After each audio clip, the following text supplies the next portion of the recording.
Do we have too much government? We need to put people ahead of corporate profits. This system is so lopsided. This threat is a real threat to democracy. And I think that's really important. That's something we haven't been doing in this country for a long time. Where do you start? What do you do? How do you do it? Access to Democracy and other Eagan community television programming is supported by Thomson Reuters, makers of Westlawn Next and based in Eagan. Through Westlawn Next and other innovative online services, Thomson Reuters is the world's leading source of intelligent information for businesses and professionals. Online at thomsonreuters.com. And by U.S. Federal Credit Union, the member-owned financial institution offering service, value, and experience you can trust to the greater Twin Cities community.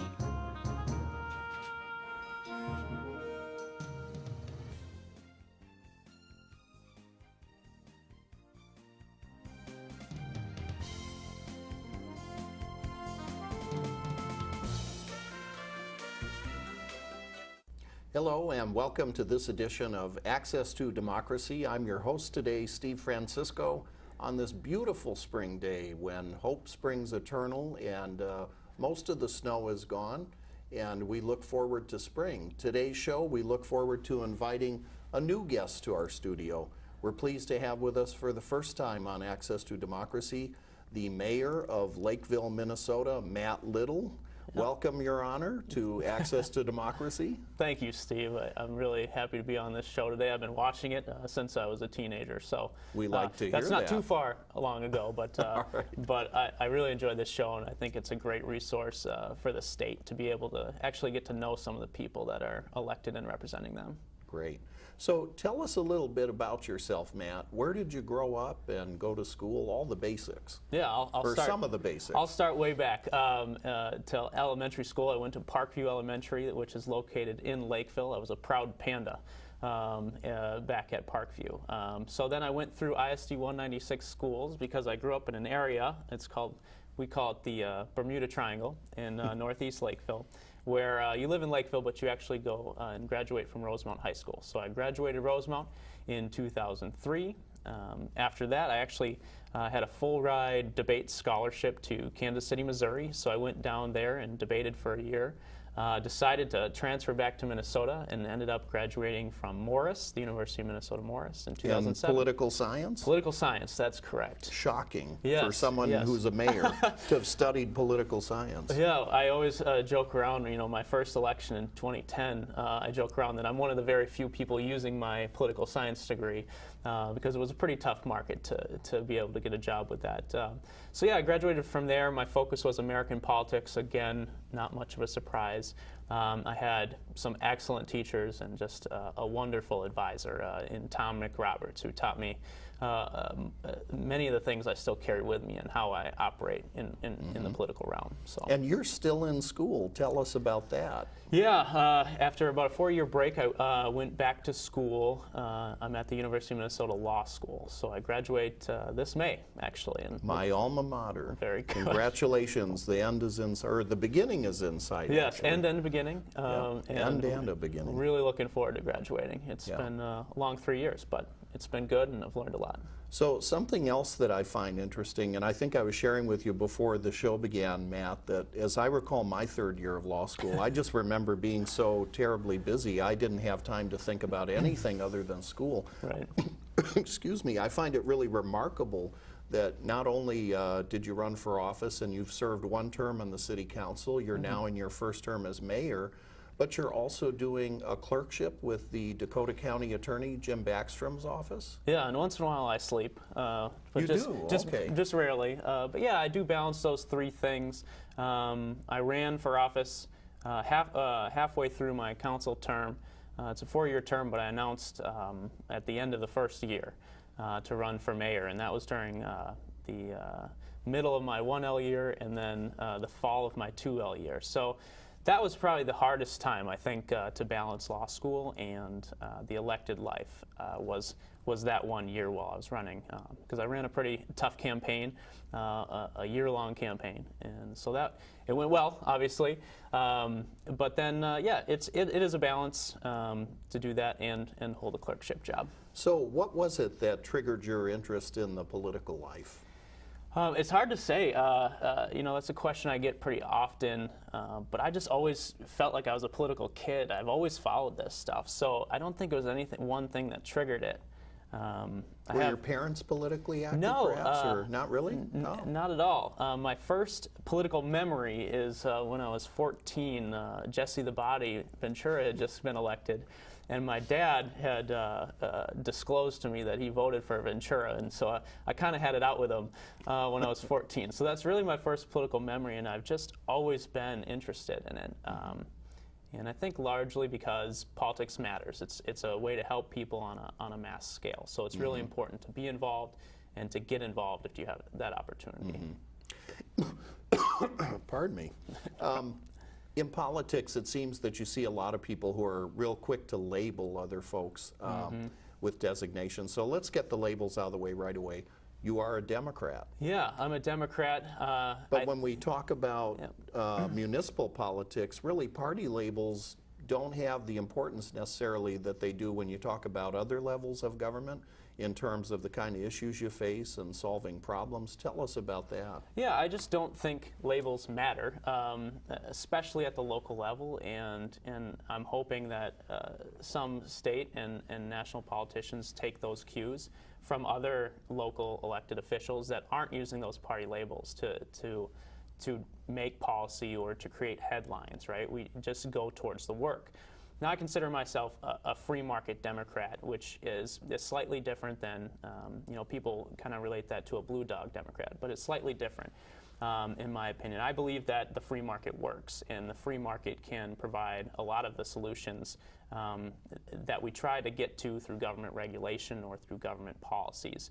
But a lot of times you can use policies to make the market do the work, and so I consider myself a free market Democrat in that sense. But again, that's just another label. At the end of the day, as a mayor, we got to fix the streets. We've got to keep the city safe. Garbage has to be collected. Garbage has to be collected, and you've got to make sure that businesses can operate efficiently and effectively. That doesn't require any partisan labels, and nor should it. And I think we get a lot more done because of it. So. I want to ask you about your campaign for mayor, because I think something kind of unusual happened when you ran for mayor. You were actually targeted by a national right-wing political organization, Center for the American Experiment, was it? It was the Koch brothers PAC, American Prosperity. American Prosperity, Yeah. that's right. Yeah, I did get attacked. They sent at least that kind two of mailers. unusual for somebody who's running for a municipal office? I mean, I guess we might not be surprised if we heard that for a seat in the U.S. Senate or Congress or even a governor. Right. But to go after somebody like yourself who's running for mayor of Lakeville, Minnesota, what was that all about? It was surprising. I think we were shocked. There were at least two mailers that we caught wind of. One came out on the Saturday before the election, and the other came out on the Monday before the election. And it was talking about a vote that had happened regarding an electrical inspector. On the city council. On the city council, a vote that had happened there. It was a 4-1 vote. We were voting whether or not to contract out the electrical inspector. Instead of have a city employee, we were to have a contracted employee to do our electrical inspections. The reason that came about is because demand was sinking, right? The housing market was tanking at the time and was still down, so there wasn't much need to have a city employee. That was the position of some of my fellow council members. My position was that we do a compromise position, which was we reduce our full-time employee to part-time so that they can work during peak hours, and that would allow them to efficiently do the electrical inspections for all the buildings and businesses that needed to be inspected immediately during that day. So it would keep up a good service that helped our community. and then we'd contract during the off-peak hours, so that there was coverage during those times as well. That was kind of what I was thinking would be the ideal situation. Unfortunately, there wasn't any room to compromise, and it ended up being a 4-1 vote. So anyhow, in our political realm, that got skewed as Little doesn't support citizen taxpayers, he supports unions, which was a pretty big stretch, since the contracted employee was a union worker anyway. Right. So it was odd. In the end, it was really odd, but we were ready. Set you apart probably from a lot of other mayoral contests in the state of Minnesota or elsewhere. I just wondered, what could you have done, a nice guy like you, what could you have done to have annoyed the Koch brothers so badly? Steve, not everybody thinks I'm a nice guy, so I think that's a good premise to keep in mind. But it was odd, and I don't know why or how that came about. But of course, we were ready, and we had our online response and our media response because it's such a ludicrous attack. I imagine when you are in the process now of running for your second term, hoping to be reelected by the people of Lakeville as their mayor this year. Tell me about your fundraising for that. I would imagine you do pretty much all of your fundraising, or most of it is local. You probably get some PAC contributions from labor supporters and maybe a few others, but yeah, how much does it cost to run for mayor of Lakeville, I guess is what I'm interested in. What are you budgeting for a campaign, if you're able to say, approximately? Yeah, sure. That's a good question, Steve. So it might help context for knowing the last campaign. Last campaign, I spent $25,000. And it's lucky we did because of the outside money that came in. I think my opponents spent $6,000 and $4,500 respectively. So I did outspend them.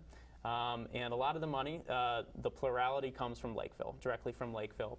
And most of it comes from about the 5-city area. So I do have labor contributions that come in, and I do have business contributions that come in, and that's important to note. And I take that as a huge compliment, the amount of businesses I have, as well as labor, and it really goes to the whole message I'm trying to deliver, which is these divides and these walls we set up through labels shouldn't be there. Labor and business have a lot of things in common, and that's job creation. And so anything we're doing to create jobs, we should be agreeing on. So that's why I have support from both sides. I have support from both parties with any labels that you can even think of. So, and that's important because that's how things get done in a small town. In reading about your background, I found it interesting that, is this correct, that you got a budget through your city council, a unanimous vote? On the Lakeville City Council? That's correct. So even though you faced this difficult, maybe even divisive election with outside money coming in trying to make sure that you didn't get elected, once you were elected, you actually demonstrated you were able to work with people from all points of view and actually do things to move Lakeville forward. Yeah, and actually on the substantive policies, everything has been a 5-0. There have been 2 votes that have had dissenting votes in the entire time I've been mayor. And I think that's a credit to the council for the working relationship we've established. We get things settled before the vote. We've been willing to compromise, and we've been willing to work out the policies we think fit everybody's need. This has been an incredible council, and we've gotten a lot done. And if you don't mind, I'd like to talk about that recent budget, because there were some really key things in there. Number one, we supercharged the amount of roads we're reconstructing. So our prior policy was to do about 6 miles of reconstruction every year, but that fell behind during the recession prior to my election to the city council. So now we're doing 8 miles, which is, it might seem small just by looking at the numbers 6 and 8, but that's a lot of miles that we're doing now every single year. We're going to reconstruct 8 miles a year. So pretty proud of that. The second thing is we've continued to invest in our police department by hiring another police investigator that will focus on online crimes. That's where all the crime is growing, ID theft, fraud, all that. So now we're going to be able to handle that. So those are 2 very big things in the budget that I thought were important. So. We had on a candidate, the deputy sheriff of Dakota County was on our program recently, and we talked about this rise in internet crime. and what a serious threat it is. So it's interesting to me that the city of Lakeville, under your leadership, would actually grab the bull by the horns and take an initiative to actually hire an officer who's dedicated to working on these types of internet crimes. Yeah, absolutely. Tim's a great guy, you know, and I see him sometimes in my county clerk job over there in Hastings. But there is this realization now that all the crime is moving on there. It's less, I'm going to take your wallet, Steve, and it's more, I'm going to take your social bank security account number, and your credit rating. I'm going to be you, essentially, and take as much as I can before it gets shut down. So it's good. I still think most cities are behind on this area, and so one of my focuses is to really get us up to speed and ahead of what the criminals are doing in this respect. Real challenge, too. Yeah, real challenge. Excuse me. So Lakeville is a city that has grown significantly in population, and you grew up there, which I think is interesting, too, because you actually live in a city where I would venture to guess that most of the people in Lakeville have moved there from somewhere else, from St. Paul or Minneapolis or other parts of the state. Vibrant, growing community. You actually are #1 in new single-family home construction in Minnesota. But recently it was announced in the newspaper that a Canadian developer is planning to build a large number of new single-family homes in Lakeville. Tell us about that. What's happening with this project? Yeah, we just reviewed this project. The basic elements are it will be 970 housing units. So that'll be a mix of single family. There's some townhomes that will be association run, and there will be a little bit of high density housing around our park and ride. We have a small park and ride on Cedar Avenue where this is going to be. These housing units will be built over 8 to 10 years. In the next 8 to 10 years, and it's a really interesting concept that they have. They did a lot of research into what the market is looking for, and everybody wants to back up to a forest-like area or a pond. And so the way they've got this laid out is that the majority of these housing units do back up to trees or do back up to a pond. And so it increases the market value, it gives people what they're looking for, and it also includes a bit of a senior element, so that seniors that want to move into this community don't want to live necessarily in a one big apartment building, want to maintain their independent living, can move there. The association takes care of the lawn and the driveway. So it's a really interesting neighborhood, and we're looking forward to it. Where is it located exactly? It's right on Cedar Avenue, and it'll be south of the intersection of Dodd and Cedar. And the company that's doing this project, it's a Canadian company, Yeah, is that it's correct? Mattamy Homes. And yeah, so they came and gave a presentation about 2 weeks ago, and we had all our committee members that wanted to be there. We had our staff and our council there to review the project and kind of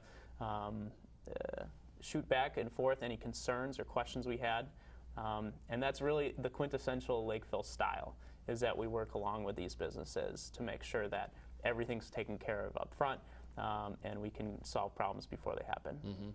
So I understand, Matt, that your favorite part of your job as mayor of Lakeville is something you call, what is it, the town hall or town square style meetings, where you have an open period, open meetings where people don't have to call and set up an appointment, that on a particular day during a particular time period they can come see you and talk to you about anything? Right. It's mayor's office hours is what I call it. A hallmark of both my campaigns is accessibility. I think it's important that every citizen has access to the person that represents them. Otherwise, you can't do your job, and you're not doing your job for the people you represent.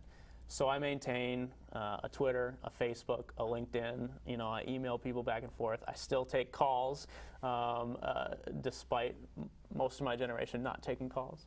I accept letters, and my real kind of my modus operandi is whatever format you send me something in, that's how I'm going to respond to you back. So if you send me a letter, I'll send you a letter. Because email. It's hard to believe, you know, for most people, that there are some people who still actually don't have computers in their homes. Older people who may feel challenged by the technology or whatever. They're just not used to corresponding that way. So I like what you're saying there about responding in the way that they contact you. So this is how, and that's kind of the preface for how mayor's office hours came about. You know, I had a lot of people come up to me while I'm out and about campaigning or just at an event, and they say, I think it's really good that we can talk to you face to face, because we're losing that in our democracy, and I think in our political discourse, we're losing the face to face, and we're kind of bickering over Twitter. So I thought to myself, all right, well, that's easy enough. And so I offer mayor's office hours. It's a 2-hour period every Tuesday from 11 a.m. to 1 p.m. where you don't have to have an appointment, you don't have to schedule it ahead of time. You can just walk in and you can talk to me about anything you want. People do. And people do. And if you want to do a song and dance, that's fine. If you want to talk about your pothole, that's fine. If you want to talk about bigger policy issues, about where Lakeville is headed, that's fine. That's what it's for. And so during the winter it was a little slow, but now during the spring I'm full up, you know, and I get 3 or 4 people coming in every single time, and we sit and chat, and it's probably one of the greatest things I get to do as mayor. It seems to me, just listening to your description of it, sounds like you might have a thing or two to teach some of the people in St. Paul and in Washington, D.C. Well, if they'd listen, sure. But I think most people do their best, I would hope, when they get elected, to listen to people. I don't know if there's anybody else out there that does what I'm doing in terms of open office hours, but I think people do their best. So while we're talking about housing, too, we were talking about that a little bit ago. We all know Minnesota is going through some really tremendous, important demographic changes. Baby boom generation is aging fast. I'm in that cohort. We're retiring. We're going to be retiring in record numbers soon. That's going to change how municipal governments in Minnesota and all over the country operate. What is Lakeville doing, and what are you doing to prepare Lakeville for these kind of changes? Because it would seem that it's going to have impacts on your tax base as people retire. It's going to affect the schools. It's going to affect public safety issues. It's going to affect housing issues as you get people who may not have the mobility that they had when they were in their 20s and 30s as they approach their 70s and 80s. So how is Lakeville adjusting to this demographic change that's upon us? Right. I think Lakeville is one of the cities that's doing the best job getting ahead of this, because it will be an issue for a lot of communities, as a good chunk of citizens will be seniors. So number one is we have 3 large senior living facilities already built in Lakeville that do have some additional capacity to take on seniors. So I think the market has adjusted well in Lakeville and ahead of the curve. The second thing is you're looking, is another market thing, is that developers are building houses. It's called next-gen housing, I believe, where you have the traditional house, and then attached to it you have almost an apartment next to the house, which has its own lock and key, its own independent entrance, but they're also joined with the house. So that way folks can have their senior parent live with them in the same housing unit, although they still have that independence. Live with them, but they really have their own place. But they're separate. Attached. Absolutely. So it's a really great idea. So the market is adjusting well in Lakeville, and so I think that's an important thing to remember.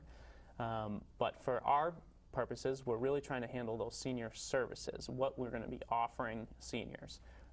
First thing I did on council, or not necessarily first, but a major thing, is we got a new senior center. And the senior center provides a lot of the necessary services in terms of access to the checkups, tax preparation help, all those services you wouldn't think of, right, or that wouldn't really justify a larger policy or program, but they're taken care of at the senior center. The second thing is we're adjusting our parks to better fit seniors, and we're going to convert a few of our parks into a senior park, so it's going to have low impact exercise machines and the like, to make sure that they can still get out there and be mobile and have a park that's useful for them and beneficial for them. So that's really important. And then just recently, I know we got a chance to talk about this before the interview, is the DARTS program that we were able to help out with. A while back we entered into a grant writing thing with DARTS that got a bus, essentially got a new bus for darts to operate in the South Metro. And partnering with cities like ourselves, we pay $5,000 into this service, and they'll offer door-to-door service in anywhere in that 5-city metro area. And the guideline is it's $3.50 one way. But if you can't pay that, you don't have to. It's a voluntary fee. That's a really great service because there was few options for seniors in Lakeville. If they didn't have a car or they got to a point where they couldn't drive, you were really kind of isolated, weren't you? Yeah, you're absolutely isolated. And it has impacts that, again, you just don't think of. Number one, you say, well, their family and friends can do it.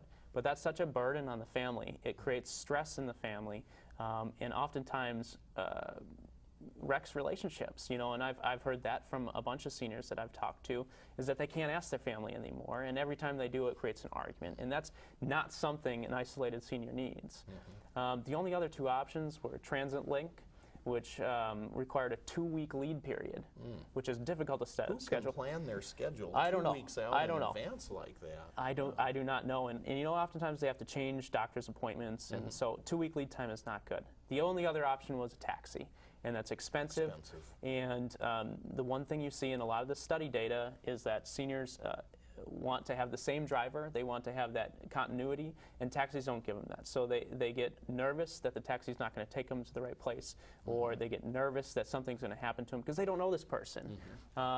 And so I'm really excited about the darts option to give our seniors an opportunity to get around. We should talk, as our time starts to wind down, we should talk about Lakeville schools. You have some really excellent schools. Something we in Eagan always take notice of, because we have Eagan High School right down the street here is a nationally recognized school of excellence. But Lakeville North and South, and didn't one of your schools recently compete at a high level in the hockey tournament? Well, we had a high-level hockey tournament. They made it to the finals, but we also won the state basketball championships. That's what I saw. Lakeville North did, and I was Congratulations. fortunate enough to, it was a They huge, didn't beat Eagan, did they? Well, I don't think so. Oh, but okay. at some point in the season, we probably did. So it was an incredible game that went down to the wire. But yeah, happy for those boys to get that done. And But you have really good schools there, and this is one of the things too, that when you have good schools, it raises property values too. Makes it a more desirable community to live in, whether you have kids or not. yeah, it's a no-brainer. Good schools are really the foundation of a strong community, and I think a strong economy as well. One of the things we've been trying to work on as well is coordination with the schools. Some people might not know this, but the school board takes care of the schools, and we really have a limited role in how the schools function. But we're doing 2 things, which is, you know, we keep a school resource officer in the schools to make sure our kids are safe and they have a good role model to look at through our police department. And then more recently, we've established a school road safety task force. So it's the city, the county, the school board, and 2 citizen seats all sitting down to make sure that our kids can get to school safe, whether they're walking or driving or biking or otherwise. And so it's a great collaboration. Good example of collaboration, working together between city and other units of government there Tearing too. down those labels and That's the walls right. that we built up. I want to thank you, Matt. It's been a real pleasure to have you on Access to Democracy. We look forward to great things from you in the future and to the benefit of the citizens of Lakeville. Thank you for being our guest today on Access to Democracy, and come back and see us. Thanks, Steve. This has just been truly an honor. I Great to appreciate have you. it. Thank you. Thank you.